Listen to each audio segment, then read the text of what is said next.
7월 22일 본문과 함께 매일 성경 묵상을 시작하도록 하겠습니다. 오늘 함께 나눌 말씀은 예레미야 35장 1절에서 19절까지의 말씀입니다. 제가 읽겠습니다. 유다의 요시야 왕의 아들 여호야김 때 여호와께로부터 말씀이 예레미야에게 임하여 이르시되 너는 레갑 사람들의 집에 가서 그들에게 말하고 그들을 여호와의 집 한 방으로 데려다가 포도주를 마시게 하라 하시니라. 이에 내가 하바시냐의 손자요 예레미야의 아들인 아야사냐와 그의 형제와 그의 모든 아들과 모든 레갑 사람들을 데리고 여호와의 집에 이르러 익데랴의 아들 하나님의 사람 하나님의 아들들의 방에 들였는데 그 방은 고관들의 방 곁이요 문을 지키는 살룸의 아들 마아세야의 방 위더라.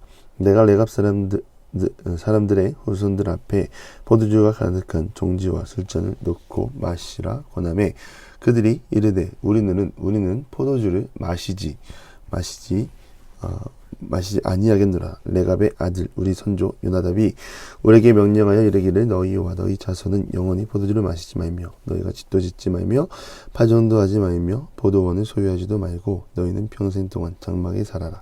그러면 너희가 머물러 사는 땅에서 너희 생명이 길리라 하였으므로 우리가 레갑의 아들 우리 선조 요나답이 우리에게 명한 모든 말을 순종하여 우리와 우리 아내와 자녀가 평생 포도주를 마시지 아니하며 사이집도 짓지 아니하며 포도원이나 밭이나 종자도 가지지 아니하고 장막에 살면서 우리 선조 요나답이 우리에게 명령한 대로 다 지켜 행하였노라. 그러나 바벨론의 느부갓네살 왕이 이 땅에 올라왔을 때에 우리가 말하기를 갈대아인의 군대와 수리아인의 군대를 피하여 예루살렘으로 가자 하고 우리가 예루살렘에 살았노라. 그때에 여호와의 말씀이 예레미야에게 임하여 이르시되 만군의 여호와 이스라엘의 하나님께서 이와 같이 말씀하시니라. 너는 가서 유다 사람들과 예루살렘 주민에게 이르기를 너희가 내 말을 들으며 교훈을 받지 아니하겠느냐. 여호와의 말씀이니라. 레갑의 아들 요나답이 그의 자손에게 포도주를 마시지 말라 한 그 명령은 실행되도다.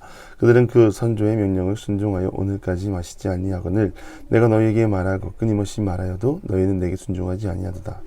내가 내 종 모든 선지자를 너희에게 보내고 끊임없이 보내며 이르기를 너희는 이제 각기 악한 길에서 돌이켜 행위를 고치고 다른 신을 따라 그를 섬기지 말라. 그리하면 너희는 내가 너희와 너희 선조에게 준 이 땅에 살리라 하여도 너희가 귀를 기울이지 아니하며 내게 순종하지 아니하였느니라. 레갑의 아들 요나답의 자손은 그의 선조가 그들에게 명령한 그 명령을 지켜 행하나 이 백성은 내게 순종하지 아니하도다. 그러므로 만군의 여호와 이스라엘의 하나님께서 이와 같이 말씀하시니라. 보라, 내가 유다와 예루살렘의 모든 주민에게 내가 그들에게 대하여 선포한 모든 재앙을 내리리니 이는 내가 그들에게 말하여도 듣지 아니하며 불러도 대답하지 아니함이니라 하셨다 하라.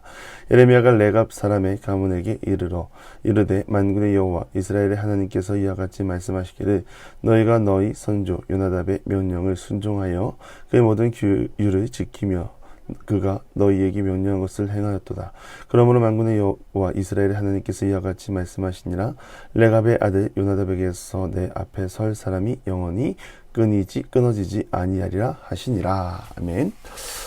그런 말이 있습니다. 유행은 돌고 돈다. 이 말은 문화가 우리들의 일상을 끌고 간다는 말이 될 수도 있죠. 문화에 빠지다 보면 선한 문화야 좋지만 지금 대부분의 문화적 흐름은 어떻습니까?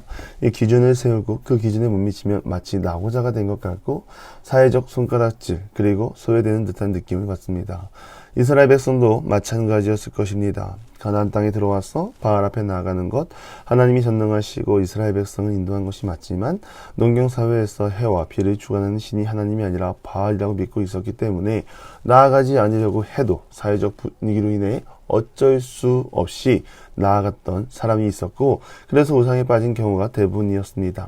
이 코로나만 봐도 그렇죠. 우리가 그 재난 문자를 받으면 외부 활동을 했나요? 사실 지나고 보면 크게 감염될 건 없는데 괜히 두렵고 걱정되고 나가면 우리 가족 다 죽이려고 하냐 집에 있으라 뭐 이런 분위기가 형성된 것만 봐도 알 수 있습니다.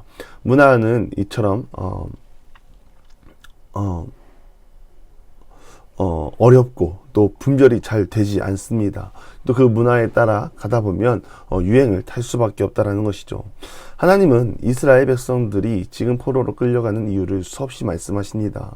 말씀하신 중에 누구라도 들으면 돌아와서 하나님 편에 서라. 말씀하시는 거죠. 그런 와중에 하나님께서 레갑 자손을 이 예레미야 선지자에게 찾아가라고 하십니다. 그 이유가 무엇입니까?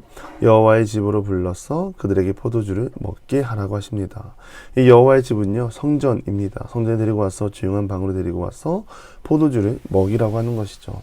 아무도 보지 않는 것, 포도주를 먹을 수 있는 은밀한 공간을 제공하는 것이죠. 그래서 선지자는 순종을 하는데 반응은 어떤가요? 우리는 포도주를 입에 대지 않겠다라고 말하고 있습니다.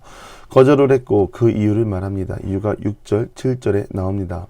레갑의 아들 우리 선조 요나답이 우리에게 명령하여 이르기를 너희와 너희 자손은 영원히 포도주를 마시지 말며 너희가 집도 짓지 말며 파종도 하지 말며 포도원을 소유하지도 말고 너희는 평생 동안 장막에 살아라. 그리하면 너희가 머물러 사는 땅에서 너희 생명이 길리라 하였으므로 요나답은 악한 왕 아합을 처단했던 무리 중에 하나고 처단 후에 후손들에게 이와 같이 말한 것입니다. 포도주를 멀리하고 이 땅에 안주하지 말고 유행을 따르지 말고 평생 무엇을 소유하지 말며 장막에서 살아라. 제가 앞에서 문화에 대해서 말씀드렸죠. 여러분 이런 삶을 사는 것이 가능할까요? 수도원에 들어가서 사는 수도승들이 있습니다. 그들은 세상과 섞이지 않기 위해 들어간다고 하지만 쉽지 않은 삶입니다. 모든 것을 포기하고 세상과 단절된 삶을 사는 것이 쉽지 않다는 것이죠. 그런데 살아가라는 명령을 받았다는 것입니다. 그래서 레갑 족속은 어떻게 지냅니까? 순종하며 지냈습니다. 이러한 삶이 어떤 삶입니까? 정말 우리가 봤을 때는 비효율적인 삶입니다. 그러나 이 비효율적인 삶을 살아내고 있습니다. 이들이라고 흔히 말하는 바람과 해와 구름을 주관하는 바알 앞으로 나아가고 싶지 않았을까요?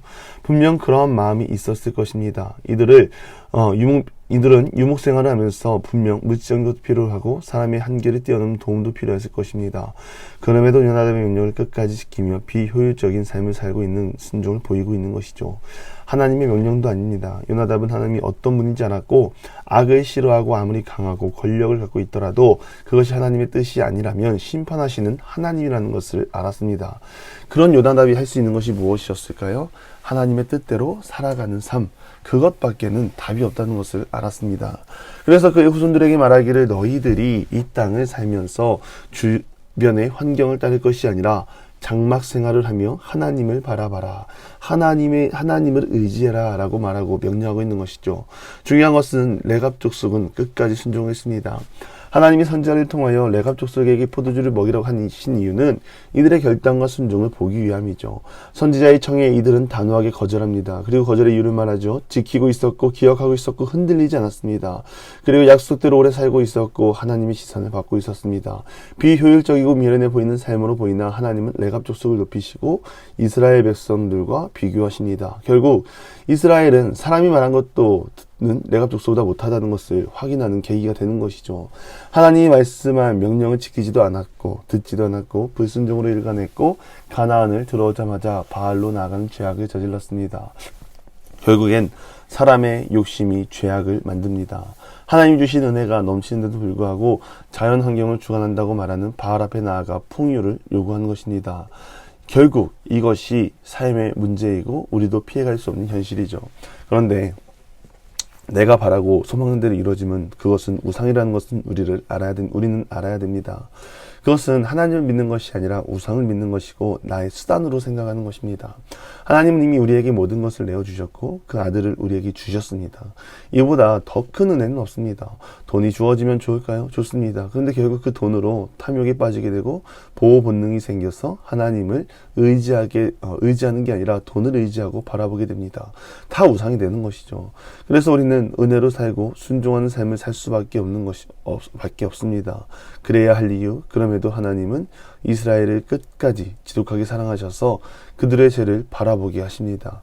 그 이유는 책망이 목적이 아니라 돌이킴, 회개, 다시라는 기회를 주기 위해서입니다.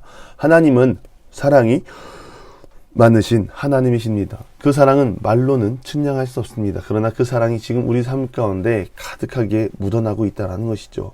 그 크신 사랑을 지금도 묵상하고 날마다 순종하고 주님의 명령에 복종하며 나아가 영원한 생명에 거하는 우리 모두가 되기를 주님의 이름으로 간절히 축원합니다. 기도하겠습니다. 하나님, 레갑 자손이 보인 순종의 길, 우리도 주의 말씀을 따라 영원히 살아가는 믿음의 사람들이 다 되게 하여 주시옵소서.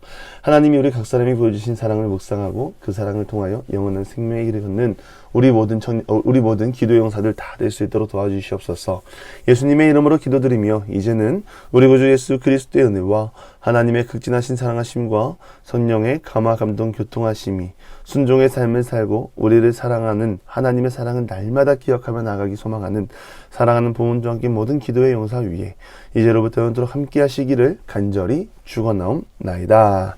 아멘.